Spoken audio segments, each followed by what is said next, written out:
Securing food, harvesting the future, a global challenge for all of us. Not having enough food is not the only reason for hunger in the world. Hungry people often do not have access to nutritious food. There are still too many people suffering from chronic undernutrition. Will we be able to reach Millennium Development Goal number 1? Most undernourished people live in South and Southeast Asia. Hunger is most prevalent in sub-Saharan Africa, where we find the largest proportions of hungry people. Globally, 50% of all hungry people are small-scale farmers. Yet, they are also providers of food to 4/5 of the world's population.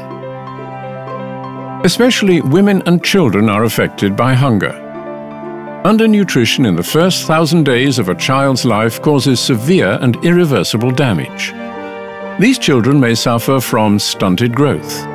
They cannot tap the full potential at school or later on lead a productive work life. And often they remain vulnerable to infectious diseases throughout their entire lives. However, there's also another side to global food insecurity, the constantly growing number of overweight people. Today, 1.4 billion adults are obese. Overeating and unhealthy food cause lifestyle illnesses such as type 2 diabetes and heart diseases, all of which are on the rise. Hunger remains primarily a problem of equal distribution and access. Those who already have a lot get still more. Poor people are faced with a steep uphill. They can hardly afford their food. 1/3 of all food produced for human consumption is lost or wasted every year. To many, food also becomes less and less available. The world population will rise from 7 billion today to 9 billion in 2050. Clearly, most of that growth will take place in developing countries. It will require global food production to increase 60% by 2050. Yet, the resources of our planet are limited. We have to manage them carefully. Agriculture is the largest consumer of fresh water worldwide, contributing to water pollution and water scarcity.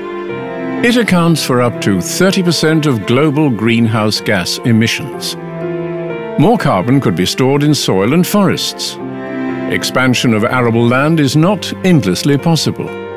Irreversible damage to natural forests and biodiversity has already been done.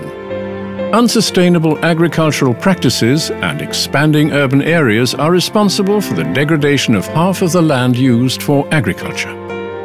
The growing demand for renewable energy resources exacerbates competing interests in land use.